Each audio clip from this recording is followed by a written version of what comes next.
Welcome back to Sports Medicine on Tap. My name is Brandon O'Line. I'm sitting at Neck of the Woods Brewing Company with a full table tonight, gentlemen. Yeah. Welcome. We have Dr. Frey, Dr. Bertha, and a returning guest, Dr. Harwood. Thank you for coming back out.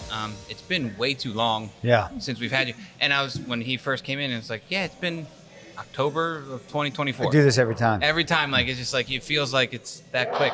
Yeah. When was it? It was episode 116. Was it more than a year? Yeah, over a year. Oh, God. 2024 in Sorry, October. Mark. It was. Well, it's good to be back. All right, buddy. Good Well, day. luckily, it was his third. It's his third time on. We had him back to back. I do remember that. Yeah, early. We did concussion, and then we did. I didn't write that part down. Yeah, I don't remember, but I do remember the concussion was one of the ones. Was the first one. Either way, so welcome back. Before we go ahead and take a dive into tonight's episode, we're just going to give a quick shout out to Virtual Orthopedics and Spine. They have us covered from runner's knee to dog walker's hip to yard work, back and laptop wrist. They have a doc for that. So find the right specialist for you at virtua.org/ortho. So tonight we have a very interesting topic. I think we've been kind of working on it in the background for a couple weeks now. I think we've kind of been all discussing amongst each other. And we're taking a crack at social media's biggest sports medicine myth. Yeah. The Mythbusters episode, if you will. We haven't done one of these in a while. To some extent, yeah. Yeah. And just kind of taking a dive into the things that we see on social media all the time. And after patients see this stuff on social media, it trickles down in our clinical practice in all various different ways. Yeah. So that's kind of the opener, if you will, for tonight. So I don't know where you guys want to start. You were working on a talk for this or something or other. Is that right? Or no, it's just Not exactly. Yeah. But just a pet project. Pet project, yeah. Yeah. This is a good way to get some of this information out there, right? Yes. And the messaging is nuanced, right? The messaging isn't necessarily everything's terrible, everything's horrible, but rather The bottom line is we don't know. we don't know. Yeah. Right. Yeah. Yeah, exactly. And there's some pretty bad examples out there. Yes. Oh man. And bad actors. Yeah. Right. I think when I was getting my show beer, I was talking to Brian behind the bar, and he kind of made a good point about tonight's episode. Yeah. As always, Brian always serves up the best stuff to get us going. And it's delicious. Right? Yeah. And he was kind of saying that our topic tonight's interesting in that, it's the social media wave of information is kind of taken over, I don't know, maybe 10 years ago or so, if not even less, of the WebMD time of when everybody was looking stuff up on WebMD. Right. And then they would come to us and they would say, I have cancer and I'm pregnant, per what WebMD would say. Yeah. And now from that has kind of exploded or rolled out to Instagram, TikTok, Facebook, YouTube, where patients see all these different things, have these quote unquote high profile influencers saying, I took this XYZ and it's changed my life completely. It's 100% real. It works so good. Right. Or some said with conviction. Yeah. Or some kind of supplement company will, have an ad from a Joe Rogan podcast or something along those lines, and it's says it's a miracle drug. Right. I feel like it takes the Marlboro commercials they used to have and put them on steroids now, on social media. Yeah. 100%. Yeah. And in fact, they're selling sometimes. Yeah. So I think to start us off tonight, we're going to go down the list here, and it's the direct-to-consumer telehealth boom, if you will. Kind of the platforms like Row, HIMSS, and other specialized online clinics targeting athletic performance and recovery and various different medicinal uses. We see a lot more of it. People are using it more often. They're getting, these drugs and, supplements, if you will, off these things directly to them without kind of skipping the line a little bit. Those are drugs. Those are flat out, prescribed medications, right? Usually. Yeah. So what's your take on its effect, if you will, and kind of how do you want to start? I'm deferring to our main guy. Well, I think it's a really challenging time to practice medicine.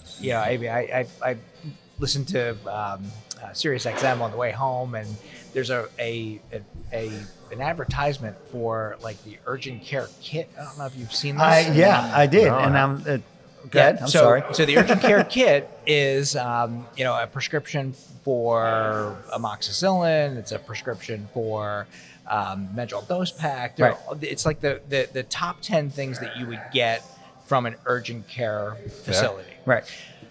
Without seeing anybody. Right. Yeah, I think crazy. I need this and this. And let's see if this works. And let's see if this works. And I think that's bananas. Right. I really think that's bananas. I've seen a commercial for that on ESPN, and And at the same, I remember I was watching with my son. I don't remember what we were watching, and it came on. And I was like, "They're prescription medications that are in that kit. Are they just selling the kit, or is there the sort of sham interview with a doc where they just sell you the kit? Like, how do they do that with a prescription?" I don't know. Yeah. I don't know how they're getting away with it. I really don't. I don't know what the legality of it is. I don't know if it's coming through a compounding pharmacy and it's coming through a different, you have to click on a disclaimer, not for human use. So, who knows what it is that they're doing, but it's a whole new world out there. Right. Yeah. And looking at, one of the big things that has happened in medicine over the past 5 to 10 years or so is a process called medication reconciliation, right? So make sure that your electronic health record has the medications that the patient is actually taking. Right. And that's only prescribed medications. And I think that now you really have to ask, okay, these are your prescribed medications. What else are you taking? Are you going online? Are you taking other things that are not necessarily prescribed by a doctor, but we would consider medications? For sure. And I think one of the things that they get away with is that a lot of these medications they prescribe in urgent care are things that the short-term effects can be really beneficial. Right. And probably for most of them, the short-term downsides are pretty minimal. And I think that's where we get into the issue where they kind of get away with it because it's not showing immediate issues, but it's problematic at its core, you know? And I think that's why they get away with it is because most patients aren't appreciating the long-term effects from it. Things like a Medrol dose pack, it's like, okay, I'll take a Medrol dose pack. I'll probably feel better than what I do right now. What if you're diabetic, brittle diabetic? Yeah. And now you're taking a Medrol dose pack though, and there's a little bit of risk there. And then if there is, is there some liability involved? And I don't know. Yeah. But it is mind-blowing, to see some of this stuff, frankly, break the law. I don't want to say skirt the law, it's in direct opposition of very interesting. I mean, think about too the number of patients that come to the office and say something like, "Oh, I know that I have X," and I think almost never do they actually have that problem. I feel like it's almost always something else. You know what I mean? I mean, sometimes people do, and I people will say, I feel like when they come to the office, people will say like I Googled this and I know that's the worst thing to do, and I'll usually not necessarily. There's a lot of good information out there. That's why it's so good and helpful. You just need to be able to sift through what's good and what's not. So you just got to be able to keep an open mind, right? Not everything that's presented to you is as is. Yeah. Yeah. I think we're entering a different age, though. I think that as I think I'm the oldest person at this table. I don't know about that, but maybe. November 71. Yeah, you're the oldest. Bring it on. Yeah. So as the oldest person at the table, I can remember practicing at a time before Google. Right. And I remember with the advent of Google, before there was Google, there was Alta Vista and Yahoo, and they were just terrible search engines. Google actually was a great search engine. It still is. But a lot of my colleagues were lamenting the fact it's this is going to be the end of medicine. Right. People are going to Google their symptoms, and we are not going to be needed anymore. Right. And the exact opposite actually happened because all roads on the internet lead to cancer. At least in those early days. Right. So I stubbed my toe, and now I think I have toe cancer. So it actually increased the volume of patients that I was seeing as opposed to decreasing. Right. I think when people put their symptoms and MRI reports and things through an LLM, like ChatGPT, Claude, whatever it happens to be, the information that they're getting is pretty darn accurate. Right. It's pretty good, and it parses things from the literature. It parses things. It doesn't have the clinical experience. No, it doesn't have the art side of it. It doesn't have the art side of it, but the science side is rather surprisingly sound. Right. Rather sound. Yeah.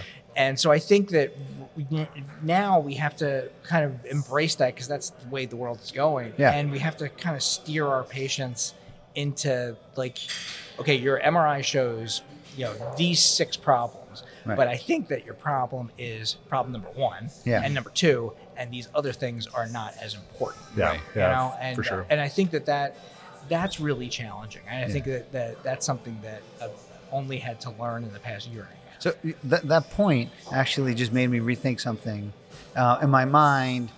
Like when people buy medications from like Roe and his hims and hers or whatever and that sort of stuff, in my mind, there was part of like the whole process. You were calling up and getting a evaluation, which is somewhat a sham evaluation, but an evaluation from a medical professional who then would technically write the prescription. But all of a sudden now I'm thinking the way you just said it, like, are they actually just talking to AI?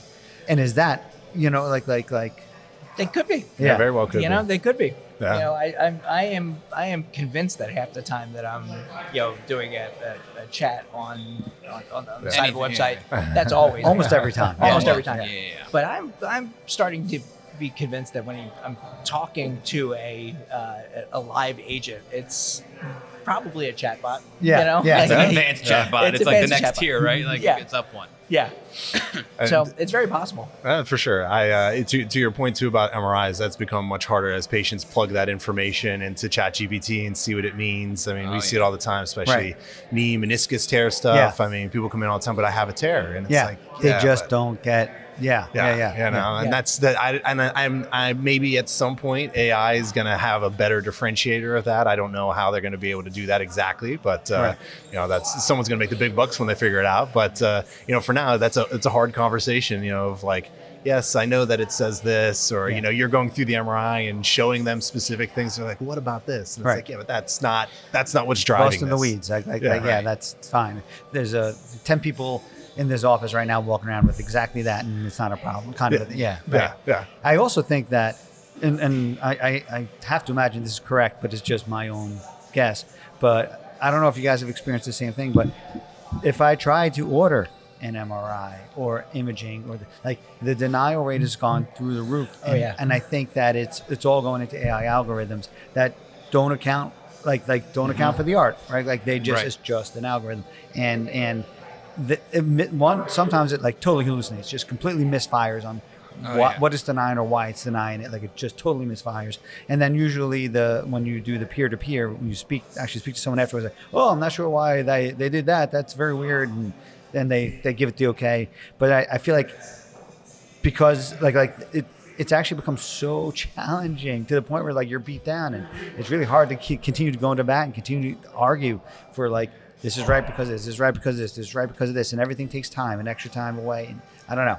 And I think a lot of that has become AI now. Yeah. I think that's accurate. I mean, there was an article that I came across recently where one of the large health insurers was denying things at a rate of 1 or 2 studies every 30 seconds or something. Wow. And there was a class action lawsuit against them, and the only way you can do that is either categorically check no, or just run it through an algorithm that's going to deny those without a whole lot of thought. Right.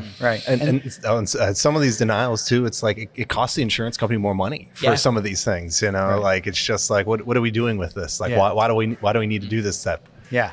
Well, I've gotten to the point where it's funny because I think that a peer-to-peer is actually a luxury that may end up going away. I think so too. Because what ends up happening is that AI will deny a claim. Yeah. And then I send a letter back written by AI. Right? And as part of the prompt, I usually put in there, make it 10,000 words so that the medical director has to suffer. Right. And so then we get this situation where, you got an AI denying a claim, AI arguing for a claim. And then, at some point it has to get resolved with human to human. But, it's a whole different world out there. Yeah. It's kind of crazy. Yep. I think that when people are buying, and I really don't know this landscape, and it's not, I think this is a little bit on the fringe of what we're talking about, but when people are buying medication through Roe and Hims and her and like these other things, I think they're getting a compounded version of the actual medication. I don't think that they're actually buying the true exact patented medication. But I think a lot of these medications are still patented. How are companies getting around that?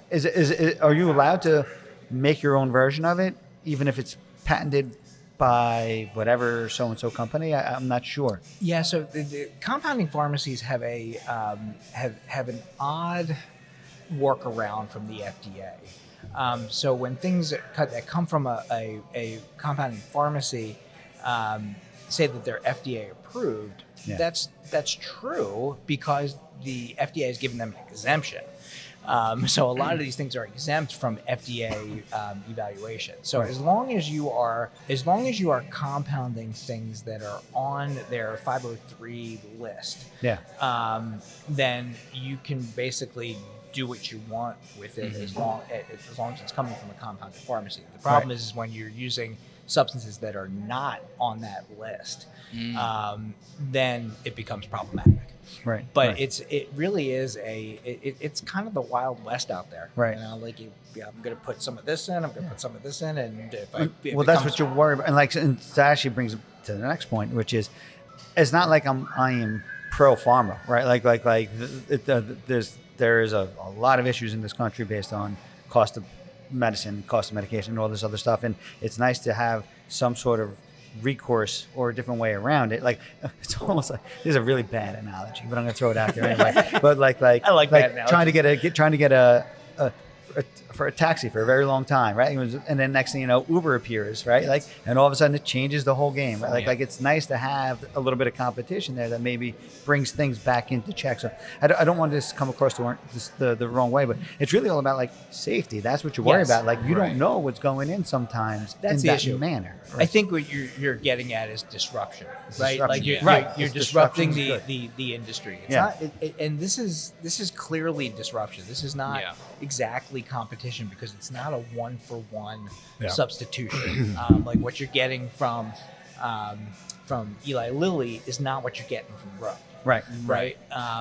So it's a major disruptor to the industry. Right. And it again, it's really challenging.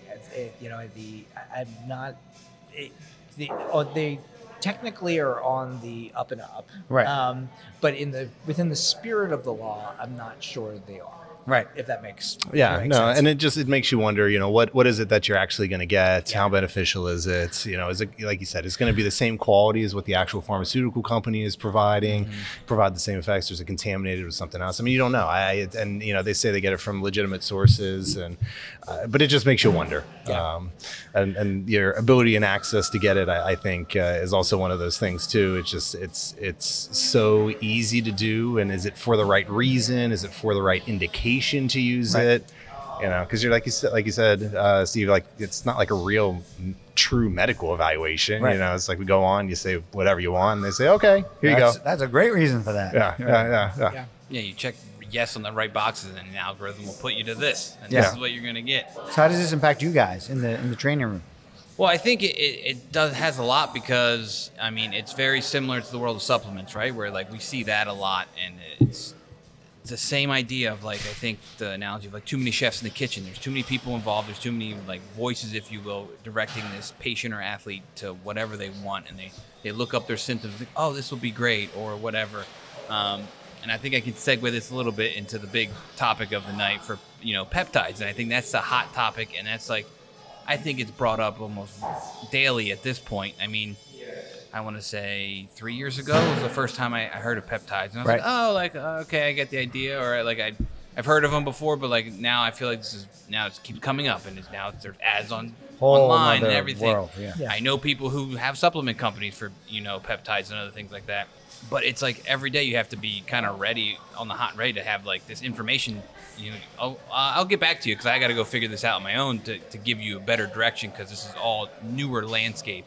And again, I think what we've talked to about, it's like makes you really focus on the art and the science of what we do, right? And everything that we've talked about has a science backing, but the art of what we do, hands-on stuff, is what changes that direction. I think ultimately keeps patients safer because they're not just throwing, trying random supplemental drugs without any real direction, which is definitely really dangerous. But I think we can start talking about the BPC-157, which is probably the most common. Everybody's asking about it. People always try to say, like, oh, I got this injury. I know somebody who did this. I know. And it's everywhere. Right. I don't have any anecdotal experience with it at all. I mean, I've seen plenty, like we all have, right? We've seen so many videos online of people, this is the best thing ever. It fixed my shoulder. It fixed this. I don't have to do this anymore. No more pain. Yeah. It's just tough because there's just, again, like you said, the Wild West of medicine at this rate. Yeah. And it's totally right now like unregulated. It's the dosing is not like ubiquitous. It's very much like I mean, I've had people come in and say, well, my friend told me to use this much and use it this often and do this, and you can use it for this indication. It's just all over the place. Not only is the dosing, but like the route of administration isn't even clear, right? So some people are taking it by mouth, some people injected it in their thigh for an Achilles problem, some people are injected it right into the Achilles.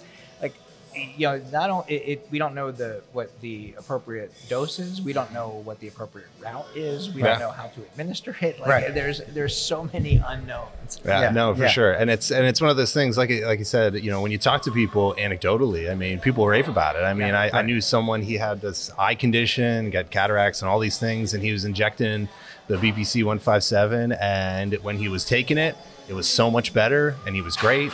And then he kind of ran out, couldn't use it, and things got worse again. And he swore by it. He said it was the only thing that would make his symptoms any better. Right. And so it makes you wonder, how much fruition there is to it, and how important is it going to be used, and even just the mechanism of truly how it works. It's angiogenesis, I think. I think there is actually a component where it does grow, like it help grow vasculature to get blood supply to whatever it is. But how does taking a pill get it to your rotator cuff, or I don't know.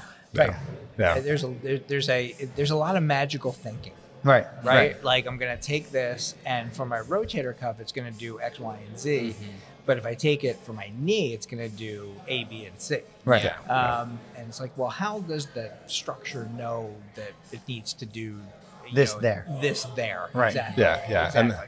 And I don't want to jump the gun, but there's some other things that we may talk about later that it's the same kind of idea. It's just like, okay, you can put some of these cells, these products someplace, and it's like, well, how does that actually work? Right. It's a great idea in theory, but like, how is it going to target where you actually want it to go? I don't know.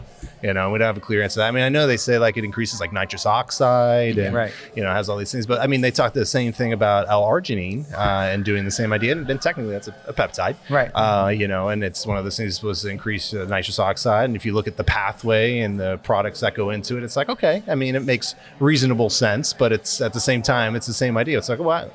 Does it actually do that though? Like, is it actually going to get there and do what you're saying? Right. If you take a pill, does it get through the lining of the stomach? Does it get through? Does it get absorbed? Is it just a bunch of amino acids at that point? We don't know. I mean, there was the one study that I came across that looked very reasonable. Was a study that looked at collagen, using oral bioavailable collagen to improve skin function and to improve wrinkles. Yeah. And so if you think about the creams for collagen, you're trying to jam a giant molecule through the skin. Yeah. Think of it kind of like trying to jam a watermelon through a chain link fence. Right. Not going to happen. Good analogy. Right. Not exactly mine. I don't know where I got it, but that's good. But I can't attribute it to myself, but I can attribute it to somewhere else. The internet. Yes, the internet, the interwebs. Because it's never wrong. AI. That's right. That's right. AI generated. That's right. So what they did was they basically took the watermelon and using enzymes and hydrolyzed enzymes, they basically were able to cleave it in a certain way that it got past the stomach lining. Yeah. And they published it in, like, I think it was the Polish Medical Journal, that it actually decreased the incidence of wrinkles and improved skin quality. Sure. I'll have to get we can put the citation in the notes if you'd like. So I think that there are things that are happening behind the scenes that are happening, in this space, but I think a lot of it is not actually science-based. Right. Right. Yeah. Well, it makes you wonder, especially like that analogy and utilizing the collagen is like, okay, but like how good is the science of what we're actually doing in that study? Because like there's so many confounding factors and variables that could go into that can change things. I mean, I've seen things truck drivers, just because they always drive on the left side, that they get more wrinkles on this side of the left side of their face because they're on the driver's side that's getting beaten on by the sun all day, Yep. So like who knows like what factors are going into having these less wrinkles, and is that really truly related to the medicine, or just bad luck or good luck, I guess. What about something like, now this is going way back, but like creatine, right? Like and I do think actually there is a decent amount of data at this point. Right. But like it was in that position 20 years ago. Yep. Right? Like Yeah, I think that the difference is that I think in order for one to recommend a specific therapeutic agent, you have to meet a couple criteria. Number one, the mechanism of action should be at least somewhat laid out. Right. Like we're gonna this medication is gonna act on this receptor, and as a result we're gonna get this particular effect. right. And then it has to be put to rigorous study. Yeah, that's the big thing. Right? You can study it in animals, get an effect that it's safe, and then study it in humans, and a placebo-controlled randomized controlled trial is kind of the gold standard here. Yeah. But that's not what's happening here. Right. That's not what's happening here. Like I think that we've got potential, potential mechanisms like the BPC-157 acts on all of these pathways. Mm-hmm. I'm not exactly sure which one it's going to act on in you. Right. But it will fix your problem, whatever it is. Yeah. Yeah. And then let's pick one. Let's pick one pathway, and then perhaps study the local biochemistry at the cellular level to see if that is actually happening. And then let's translate it into a clinical effect. Yeah. And does that altered biochemical milieu, if you will, lead to a change in function, a change in physiology, and an improvement in clinical symptoms. Yeah. That's how medicine works. Like, Right. That's how medicine's supposed to work. Right. And this disrupts that entirely. Yeah. Like we're gonna use this piece of a protein that is going to trick the receptor into thinking it's X, Y, or Z, and we're going to get an effect from that. I'm not sure what effect we're going to get from that.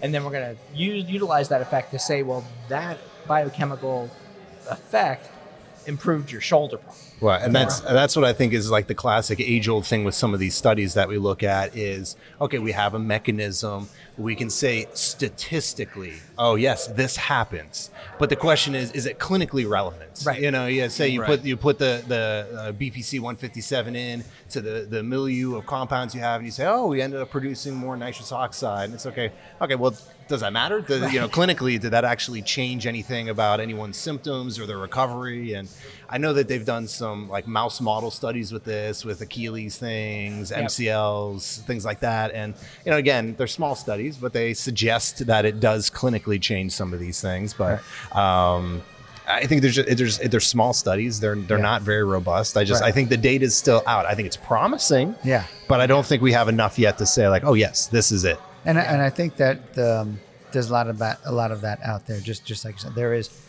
right now. I would call it anecdotal, right? Like, and I have patients that I would give you anecdotal testimony or anecdotal evidence. Hey, I used it; it helped. I used it; it worked. Blah blah blah. And in addition to the people that are influencers that are online with something to gain by pushing it. Frankly, but there's a lot of money involved in this, and I think that becomes a less trustworthy source because they stand to gain a lot by pushing some of that. But then you have other people who have tried it and say, yeah, no, this worked really well for me, but that's still not what we would call scientific. It's just anecdotal, right? It's not just like you're saying, it's not tried and true. It's not been tested and thoroughly checked for any other mitigating factors, any other things that could be contributing, or even just placebo effect. You don't know where that benefit is actually coming from. And then I also have plenty of patients who say I tried it didn't work. Right. But you don't hear about them. They're not as vocal as the other person who said this was amazing. This changed everything. Yeah. And that extends to the medical literature as well. Right. Mm-hmm. There's a huge publication bias in terms of positive results. Yeah. Right. So if I wanted to make a career as an influencer and I said I took the Wolverine stack and nothing happened, right? I don't think anybody would click on and follow me. Right. No. And by the same token, publishing in a research or publication and submitting a manuscript that said we did a highly rigorous study with the Wolverine stack, and we gave half the group placebo, half the group we did this, and nothing happened. There was no difference. That has much less likely to get published than a small study that shows a benefit. For sure, and those are so important. But the you're right; studies they just very important. They just don't get published. You know, people just aren't interested in seeing that. They want the glitz and the glam of we did. I mean, even think about it. I think it's even own studies I've done where it's we didn't see any change. That's we right. didn't see what we wanted to see. But people feel down about that. But you shouldn't. That's important stuff. Yeah. Exactly. Yeah, finding nothing sometimes in regards to studies is actually a good thing. It's okay, now we have something to work on, and yes, this is a good stepping stone or a starting point for future research or whatever the case is. Which kind of brings it to the next topic a little bit of media literacy or statistical literacy of the general public. When, I don't know, you see it all the time when you're scrolling on social media of researchers say that this, and this work really well, and it's just well, who are the researchers? What are they actually doing? And are they doing something that literally is funded by them and is promoting what they're doing? Right. And I think it's hard to, for the general public to really break down a research article. We've all read very much countless amount of articles and different things, and we've all probably take a different approach to it. And I think I would venture to say that it's safe that when we're reading an article, we kind of all have a investigative knack of looking. Let's see how legitimate this is. Did they do something wonky where these great results are kind of like false advertising, if you will. But then you go through the article, and that's the importance of getting in the literature. Is you understand it a little bit. It's oh, well, this makes sense why whatever the case is this is promoting these great results because they did this little X factor in their methods to kind of set them up for success. Right. And it's not a real true study that is applicable to the outside world. But the newspaper article of what it says, it sounds great, and it can push a lot of media and kind of push an influence. Right. Yeah. I think it's important to train people to go back to original sources. Right. Yeah. Right. Again, as the oldest guy in the room, when I heard about something on Rounds and someone said, "Why don't you go pull that article?" It used to involve walking to the library and pulling it off of literally, steps. Literally going to the library and pulling the volume out and pulling the article. But now it's actually quite easy, right? Super easy. Everything is available online. Yeah. You do a PubMed search and you can find what it is. You can find the article that said pundit was talking about. Mm-hmm. And you can do your own research. You don't necessarily need to follow what the pundit said as the bottom line recommendation. You can actually think on your own and make an assessment based on what it is that you read yourself. For sure. And I think it's really interesting in orthopedics, I think in particular, because if you look at some of the old studies and the original studies for things, they're not very scientific. No, and it's so true. Right. And things have gotten way more scientific through time. Yeah. But on the flip side of that, like a magazine article or a an Instagram post that has said critical article maybe that so the magazine post or the Instagram post is not very scientific, right? Like we know no way, no how, and then there comes cherry picking of stats and cherry picking of certain information out of it. But then number two, even like you said, the source that they went to get it may actually be a very reliable source. So like even their reliable source might not be reliable. And I actually had like super smart friend, a buddy of mine who like all the time is this or that, and then I was like, what was the source? What was the source that you read that? Mm-hmm. What was the original source that they quoted?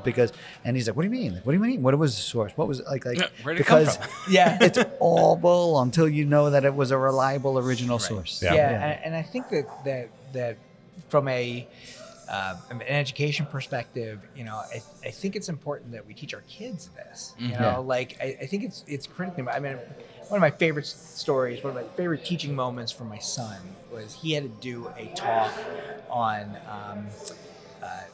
He had to pick a country, so he picked Zambia. So he did in third grade. He had to do a PowerPoint presentation on Zambia, and one of the slides was about culture. And one of the things about the culture that he pointed out was that in Zambia, African drums are really important. So he Googled African drums and came up with a picture of like an oil drum on fire. Kind of like what you would see in the Italian market. Yeah. and that was his slide of what an African drum was. God. And I said, look, he and as the third grade version of him was like, but it was on the internet. Yeah. I Googled African drum, and that's what I came up with. It must be true. And it going back to the sort of, where did that picture come from? What website did that come from? Right. And I think that we need to teach our kids to think really critically about what it is that they're quoting, what it is that they're using to gather their information. Right. Yeah, and I think it's hard because it's one of those things. I think it takes to make a good informed decision takes time. And I think in today's day and age, I don't think that a lot of people want to invest the time into trying to look into these things. There's so much access on the internet with AI; it just pulls up the blurbs. Yeah. I mean, even I know plenty of people when they see their scientific papers, they just read the abstract. Yeah. And they go, "Well, this is what it is." I mean, they're done. People just want the fastest thing, but you're not going to get good, reliable information. You can't critically evaluate the integrity of the study if you just read the abstract. You save a lot of time. And you see, and I think that to make it worse, I think that even within the abstracts, a lot of people aren't even reading the methods or the results. They're reading the conclusion. Right. And that's like, in my opinion, that's like almost even worse, right? Like, the first thing I do these days when I read an article is look at the disclosures, right? Mm-hmm. And see what is the reason that these folks are publishing this. Is this an NIH grant? Is this for the general public? Or is this a surgical instrument group that is trying to sell their instrument, and so I think that the first thing I read is the disclosures. If there are too many conflicts of interest, I don't even read the article. The second thing I read is the methods. Does that article does that hold up to scientific rigor? Right. And then I read the results, and then if all three of those criteria are met, then I'll read the article. I don't even read the conclusion. Like that's like deciding who won. A presidential debate by listening to either Fox or MS Now, right? Listen to it yourself and make a decision. Yeah, and I think the thing that's really interesting to your point is the conclusion that sometimes they write in the article is sometimes not the conclusion that I came to looking at the same data. That's right. Right. Studies show. Yeah. And I think just that quote, studies show, like, it's just such a dangerous wheelhouse of things, because again, we go back to what's your source? It's 1-800-shoulderguys.com. No, that's not, versus an orthopedic journal of whatever, something that's like legitimately backed and whatnot. And I just think the general public has to do a little bit of a better job of educating themselves on that stuff, just to avoid getting caught in the weeds of this stuff of just an influence said this, or my favorite thing across the board of anything when you talk about it is like, oh, they say this. I'm like, who is they? Yeah. Right. Yeah. Have you guys seen the commercials where they have like 4 out of 5 dentists recommend, and the 5th one's like the tooth decay guy? Right, 100%. Well, it's also like the commercials that say, well, this this new toothpaste cleans 30% better. Yeah. Right. Well, better than what? Right. Shoe polish. What does that mean? What does that mean? And so I think that teaching our kids to think critically and I think is really, really important. And this is what when residents and when medical students and when learners are working with me, like that's what we focus on. Right. What does the data show? What are you gleaning from the data? And how do you apply that to make your patients' lives better? Yeah, for sure. What about not for human consumption? Yes. Yeah. Not for human consumption. I wanted to. Well, first, do you know anything? I don't know too much about it. It falls right in the category of. We didn't mention it by name. It falls right in the category of the BPC-157. What about TB-500? So what's the theory behind it, or? So TB-500 is the. So let's take a step back. So sure. Peptides are really just a chain of a group of amino acids, right? If you have enough of them and they're folded a certain way, we call that a protein. Yeah. But we generally use about 50 amino acids as the cutoff between a peptide and a protein. So TB-500 is basically 20 to 30 of the amino acids that make up the thymosin beta 4 or 4 beta protein. Okay. Which is supposed to have effects again on angiogenesis, on inflammatory growth hormone, all those things. But I think you have to. The thing that concerns me most about these peptides is that and again, this is not my analogy, so I will attribute it not to me. I don't know who I can attribute it to, but think of it kind of like the cells have these locks on them, and the proteins are kind of like the keys to those cells to make them do things. So the lock being the receptor, the transmitter is the key, if you will. Right. And administering peptides is kind of like administering 3D printed keys to artificially turn cellular processes on and off. Yeah. And they're fooling the body into upregulating certain processes and downregulating other processes. Yeah. Sometimes simultaneously. Simultaneously.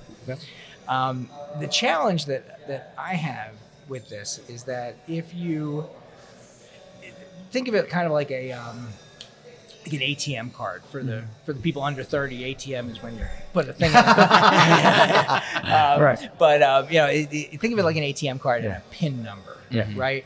They're typically 4-digit PIN numbers. That is kind of like the peptide sequence. But there are only 9,999 PIN numbers that are possible amongst probably 2 million cards that are out there. Right. So what happens if your PIN number that activates your card, if you happen to have another card that the same PIN number is activating, yet that is not your card. That's not what you tried to do. Right. You didn't try to break into to Steve's account, but you ended up because there was only a finite number of amino acids. Turns out. Yeah. So same. So if you administer the TB-500 is 23 amino acids of much bigger protein. But what if those 23 amino acids are close enough to the receptors on your hair follicles that turn your hair red? Right. Right. All of a sudden, you got red hair. Right. And And so the challenge here is that if you're trying to upregulate angiogenesis because blood flow is a good thing, and blood flow is going to result in healing of various tissues, well, that's all well and good, but tumors also need. I was about to go down that road. Tumors also need blood flow, right? And angiogenesis and angioneogenesis is part of what helps tumors grow, right? And so we have very few studies. The only studies that we have on these peptides are smaller studies in rodents, right? There's not one single human study on TB-500. I think there are 30 patients that were studied for 157, but for TB-500, there's zero patients. Right. So it's all rodents. Well, how long does a rodent live? Right. A rodent lives 2 to 4 years. That's probably not long enough to know if you turned on some cancer-producing or fed the cancer that someone may have, but is unaware of it. Or That's right. So a 30-year-old who turns on a cancer gene or is starting to feed a cancer, we're not going to know about that individual for probably 20, 30 years. Right. And all the while, for the next 20, 30 years until that first case happens, and it's going to take a lot of epidemiologists to try to figure out if we can even trace it back. Right. It's going to take there's going to be a serious lag time until we determine if there's even a harm that's being done. I mean, look, we know that radiation exposure is a bad thing. Right. The first cancers from the Chernobyl experience were 10 years later. Right. And we know for a fact that was a bad exposure. Right. So like how are we going to track this, and are we doing more harm than good? That's my concern. Well, it's like thymidolide. I can't say. It's like we didn't know until the next generation of patients that came about from this. From pregnant women. So I agree. I guess because we were alluding to this earlier. I was going to ask you. I guess we're going to ask now is what's a rigorous enough process? How long is enough time? That's the tricky part. When do we say that the benefit from what we can see in the short term potentially outweighs the unknown long-term consequences? It's a really good question. I don't know the answer to that. Right. I think that the first order of business is to at least establish some short-term safety. Right. So that phase 1, phase 2 trial. I think that those are critically important. Right. So we may not know until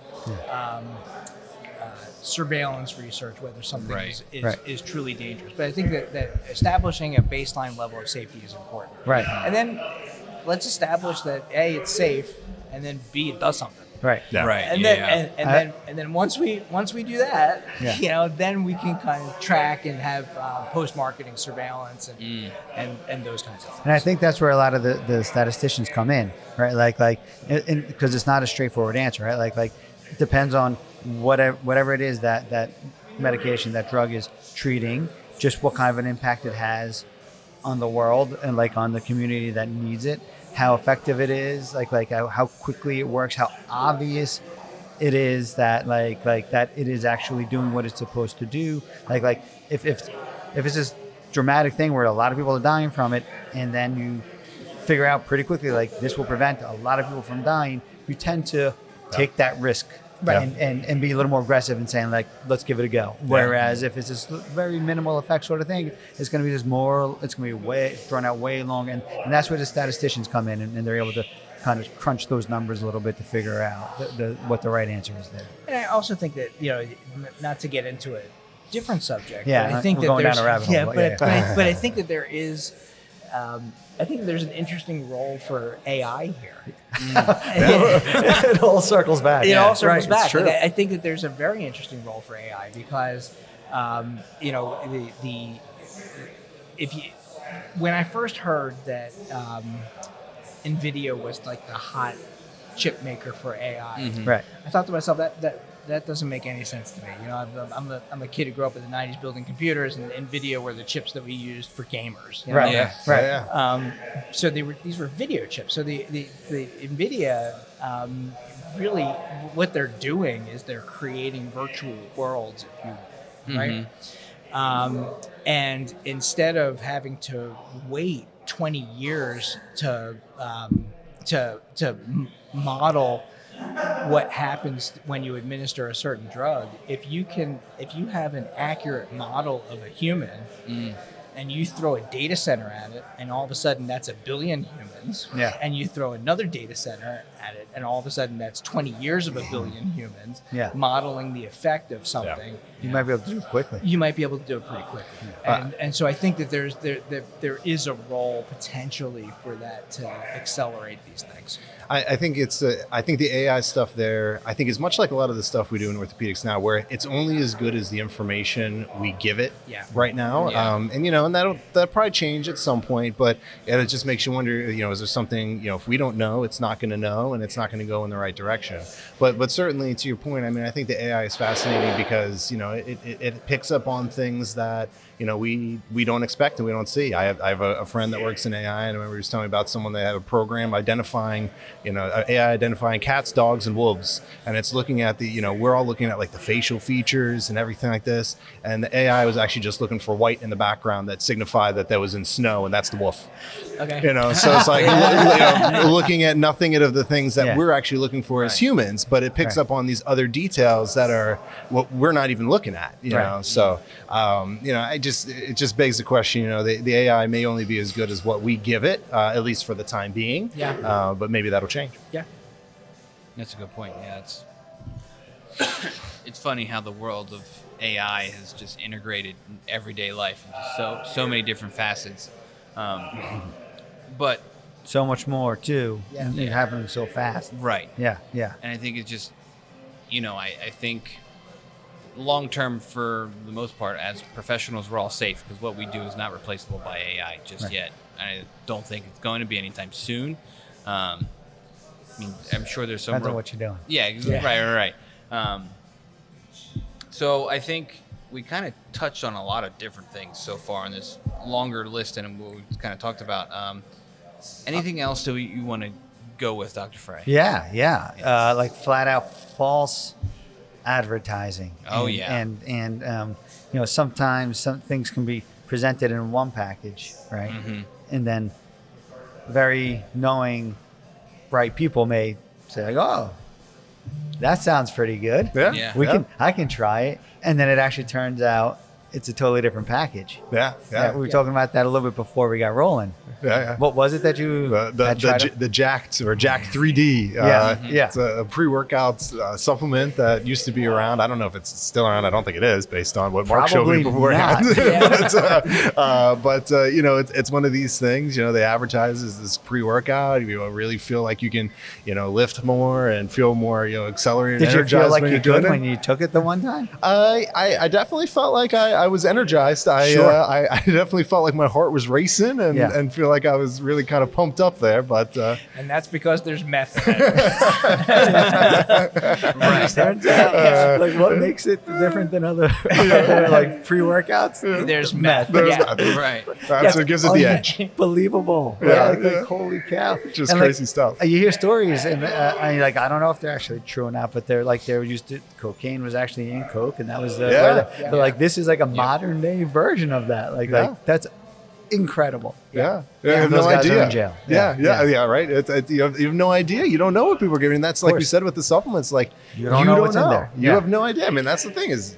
You took it, you read the package, said, okay, you know, this sounds, it's caffeine, etc. You know, amino acids, all the classics, and it's like, and a few fillers like methamphetamine. Just a few. So there is, I'm looking it up. There is a newer version of Jack 3D that's available for purchase online. Double meth. But it's definitely not minus the meth. From 2008 to 2012 was when they were pumping out the meth.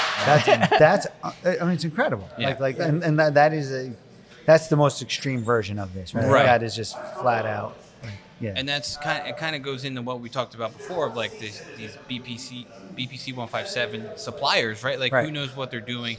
And I actually know someone who has a supplement company, and they sell BPC-157, and they sell it in pill form and injectable form.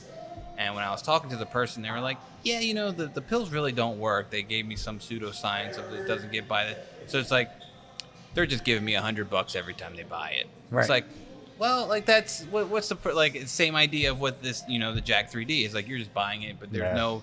That's the downfall of this non-regulation, right? Yeah. Right. Again, the Wild West is like there can be extra stuff in it, or you're taking something that has nothing to do, and that's maybe that's the method was giving you the effect of, you know, the pre-workout, and not like, you know, the supplements that some other pre-workouts may give you a little boost. I think that the irony of all of this, and the irony that I think is really tough for me to get past, is the fact that if I had to, if the prototypical user of peptides, probably if I had to think of the prototypical user, I'd think of like someone in their 30s to 50s, health conscious, gym rat. Yeah. Right. My body is a temple. Yeah. Right. Yeah. But they're going to Jack 3D and taking meth. They're going online and taking unregulated peptides that who knows how to deliver them, what they're getting, and whether or not that's going to result in a bad outcome down the road. Right. Like there's such a disconnect there. Right. It's a great point. You know, it's trade. It's a. Well, I'll worry about the future when it happens. Right. Sure. Despite the fact that they're trying to be healthy for a future. Yeah. You know, it's almost like you know, there was a comedian many years ago. Remember Dennis Leary used to smoke on stage? Yeah. You know, one of his big jokes was that, you know, smoking takes 10 years off your life, but they're the bad years. You know? And this is kind of like, you know, it's possible that we may find that some of these peptides take 10 years off your life. Right. You know, but are they the bad? And the idea behind taking them is that to eliminate the fact that those are the bad years. You know? And it's incredibly ironic to me. Yeah. It does make it feel very much kind of almost like the steroid usage, kind of the same idea. You know, it's a short-term gain. It's, you know, especially that age group, that demographic. It's like, hey, like whatever I can do now to be the best, I don't care what happens down the road. Right. So I mean, I get that, but it is an interesting thought. You're right. It's like they take so much pride in this, but then taking unregulated substances. Yeah. And the challenging part, or the ironic part, is that in the end there may be something to it. It may be beneficial, it may be helpful. It's the gamble of trying to do it without actually having data that tells you one way or the other. Yeah, for sure. Yeah, I think that's the most. I think that's the take home. Like the bottom line is we just don't know. Right. You Just don't know. We don't know if they work. We don't know if they're dangerous. You know, we may find out. You know, that we may look back on this conversation 20 years ago and say, those guys were poo-pooing this, and this changed the world. You know? Well, but you don't know. You know? Well, it's like the age-old expression. You don't want to be the first to do it. You also don't want to be the last. Right. 100%. Yeah, they laughed at the Wright brothers, and they laughed at Bozo the Clown. You know, so we'll see where we land on this. Yeah, I think the world of supplements and performance-enhancing drugs, which is kind of not exactly what we talked about tonight, but it's all, you know, things that are in the forefront. And again, that short-term reward versus long-term harm is like something where in the world of sports medicine, right? Like, again, I don't see it that much. I'm in a Division III college where, like, sure, all our athletes want to, you know, aspire to be professional athletes. But when you're in Division I world, where you talk NIL money, pro draft, and all that other stuff, like getting the maximum, whatever it takes, right? You take this whole nother level, right? You take a gamble, taking this peptide to make you a little bit faster to get drafted higher, and that can make generational money or whatever the case is. I think that's what puts so much like pressure on, you know, patients, student athletes to try these things, because if that little percent of edge is going to get you over and get you drafted or get you a look over somebody else, that could change getting your life. Back just a tiny bit sooner, right? And at some point that might be an exchange. Like, is it worth it? And then I think also like a quasi side note of this is like the recent release of the enhanced games, which is Oh, like yeah. the Olympic Oh, sports yes, where they yeah. allow anything. There was one world record that was broken by Right. fractions of a second. So Yeah. seconds. So what does that tell you? Right. It probably Right. tells you that most of the Olympians are probably enhanced. You You know, know? one of two things: either they're Yeah. enhanced or they don't work. Right. One or the other. And I hate to say I don't think it's that they don't work, because I Yeah. think they work. Yeah. Well, I think there's an element too, because the record that was broken was a swimming record, and I think, or at least the one that I know of, it begs the question too, is where is kind of the natural talent and well as technique, Yeah. and how much technique plays an important role into things, and how is that changing how well you do? Because it's one of those things. If I go right now and I start taking a bunch of steroids and I go back and try to run a 100-meter dash, I'm probably still not going to be as good as anybody else. So it's not the people who are competing in those games are not the people who are the best in the world. Exactly. Yeah. It's the people who are pretty good. Exactly. And took the enhancement. Right. Like, Exactly. It's not the same person who set the record now taking the performance improving drugs. Yeah. Exactly. They need to make it like a longitudinal games, if you will. Take an average Joe, an average guy who's got potato, give him all the enhancements, and see how much faster. See how close it can get. Yeah. Make it a little more interesting, right? There's no regulations. Crazy. Let's get that through the IRB. That'll go so well. So hear me out. All right. I think we kind of touched on a little bit of everything. Yeah, it's pretty good. We've been going at it for a little while here. So first, thank you guys for all coming out tonight. It was a great time. We haven't had a 4-mic setup, a full table in a little while. So before we go ahead and close out our tab tonight, we're just going to give a quick shout out to our sponsors. Virtual Orthopedics and Spine, from runners, knee, and dog walkers, hip, they have a doc for that. Yard work, back, and laptop wrist, they have a doc for that too. Virtual Orthopedics and Spine has over 120 providers, over 20 PT and rehab facilities, and more than 25 surgical centers all across South Jersey. So find the right specialist for you at virtua.org/ortho. And if you're a fan of ours and you're going to be local and you're going to be at the NATA Symposium in Philadelphia this June, come check us out. We'll be on the expo floor recording episodes with guests. You can sign up on the link is in our bio and our Instagram page, so take a look at that. And you can come join our show. We got 20-minute slots open for anybody, and they're filling up pretty quick, so please reach out to us, and we'd love to talk to you, get a little boots on the ground discussion. And then secondly, Neck of the Woods Brewing Company, serving us up the best beer in South Jersey, and Timber Reel Productions, getting all this media out to all of our listeners and our audience. So thank you guys, and have a good one.